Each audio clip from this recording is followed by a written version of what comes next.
ito na yung ating last, I suppose call it an event. This is the last event of this trip. At I thought it would be useful na kausapin kayo na nasa press corps para makapag-report ako ng konti kung ano ba sa aking palagay ang nangyari dito sa trip na ito. Well, first of all, of course, the main purpose of our coming here was to address the United Nations General Assembly. At natatawag na kami.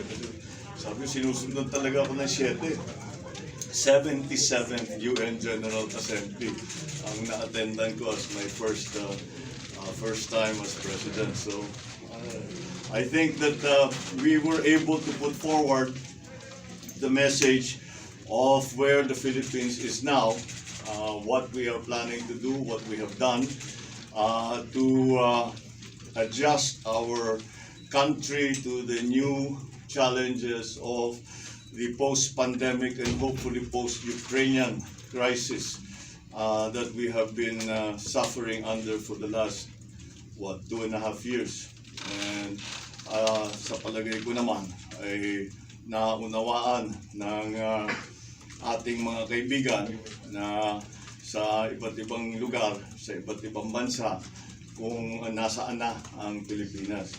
That is important. It was important for me to do that para kasi malaman ng ating mga kaibigan, kasi marami tayong kinakailangan sa kanila, marami tayong hinihingi, marami tayong sinasabi, magbuo tayo ng mga partnership, kailangan natin ipaliwanag sa kanila. Ito yung mga aming binabalak, ito yung aming ginagawa para magtulungan tayo. And I think we got the message across. Bukod pa dun, is that alam nyo naman, marami akong ginawang meeting, meron kaming bilaterals in the diplomatic front. So we were able to meet with several other leaders, some formally, others informally. Ganyan naman talaga lagi sa UN Kung minsan, halimbawa, the King of Jordan, nagkita lang kami, magkakilala naman kami. Nagkita lang kami, nakapag-usap kami. Nandito si President Macron, ganun din, nagkita lang kami sa holding room, pero maganda yung naging usapan namin. So we were able to do many of those things. But on the other hand, yung inorganize para sa atin ng ating mga kasamahan sa private sector, doon sa mga roundtable meeting, doon sa mga discussions tungkol nga sa ekonomiya ng Pilipinas at kung ano ang talagang nangyari, unang-una is again to explain what the intentions are, anong plano for the future ng Pilipinas when it comes to the economy, when it comes to investment, dahil yan naman talaga ang kailangan natin. So I made sure na magamit natin ang oras habang nandito tayo sa New York na makipagkita sa lahat ng maaari nating kausapin para nga hihiyakatin natin, sinasabi na mag-invest kayo sa Pilipinas. Karamihan sa kanila ay nasa Pilipinas na. But they want to expand their operations, they want to do more. And so ang aming ginawa ay sinasabi namin, we wanted to do that. Yun ulit, pinaliwanag natin. Ito yung aming ginagawa para maging yung ease of doing business. Ano ba talagang, ano pang kailangan namin gawin para kayo ay mag-invest sa amin, para kayo ay makatulong sa amin, at gumanda rin ang inyong mga negosyo doon sa Pilipinas. And I think it was very, very important that we did what we did. I think that now we have explained to our private sector potential partners and present partners kung ano ba talaga ang direksyon ng kung saan natin dadalhin ang ekonomiya. Pinakilala natin yung mga ibang members of the cabinet, pinakilala natin sa kanila yung mga ibang negosyante, yung mga private sector na dala natin, para naman masimulaan na ang usapan.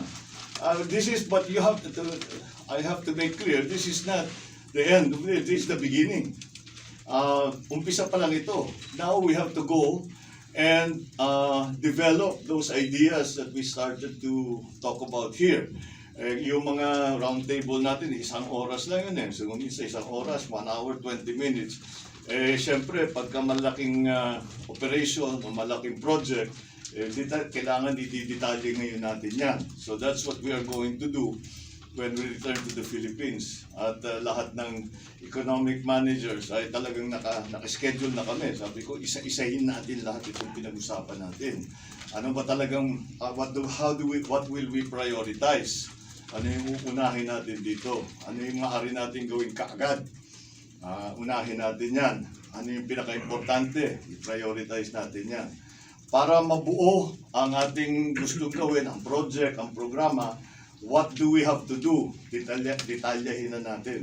So, ika nga, as they say in, as it's, to use the English phrase, we have to get down to the nuts and bolts of those programs that we talked about. We have to lay it out. I'm sure, hindi ganun kasimple yan. May lilitaw na problema. Meron tayong makikita na mas magandang idea, mas magandang paraan. But we have to now get to the detail level. We're mostly to do with investment in the different sectors of the economy. Siyempre, yung aking priority in agrikultura. But also, we talked a lot about digitalization. We talked about ease of doing business. We talked about regulatory environment. We talked about PPPs. We talked about G2G. Lahat talaga na pag-usapan. Kaya kailangan pa natin, we have to make it into a more cohesive program. Hindi lang yung sali-salita lamang. But I'm very encouraged dahil mukhang natutuwa naman sila, mukhang agreed naman ang ating mga potential and present investors. Agreed naman sila na tama naman siguro yung direksyon na kung saan natin pinapapunta ang ekonomiya. And so that has been very useful for us to listen to them. And of course, I invited them all to come and to the Philippines again para palakihin ang kanilang negosyo. O kung wala pa sila sa Pilipinas, ay magsimula na sila sa Pilipinas. And alagay ko, siyempre, hindi ang hindi mo maasahan na maging perfect yan, na lahat ng napag-usapan natin na magiging successful. Pero kung ang malaking percent, if the majority of what we have discussed with our potential and present business partners and investors, kung malaking, let's say, if we can get 80% of what we talked about, palagay ko maganda. So in that sense, I will of course consider this trip successful. And then of course there's that very significant meeting that I had with the American President, President Joe Biden, where we clarified between the two countries how exactly we see the relationship between the United States and the Philippines should evolve. Dahil alam naman natin, biglang nagka-uminit ang sitwasyon dun sa bandang atin. Asia Pacific, West Philippine Sea, Asia, anong role ng ASEAN, anong role ng Pilipinas. Lahat yan ay napag-usapan natin. So again, in similar fashion, we laid out the general framework of where we are going to head with the relationship between the Philippines and the United States. I am very happy to be able to report to you that the expressions of support of President Joe Biden and our friends here in the United States has been very positive. And talagang mahalaga tayo sa kanila para sa hindi lamang dahil sa West Philippine Sea, kung hindi sa unang-una sa tagal na ng ating pagkakaibigan sa Amerika, sa marami na tayong pinagdaanan, kung minsan hindi we had tinatawag, there were bumps, there have been bumps in the road. So what we tried to do was to smooth those bumps out.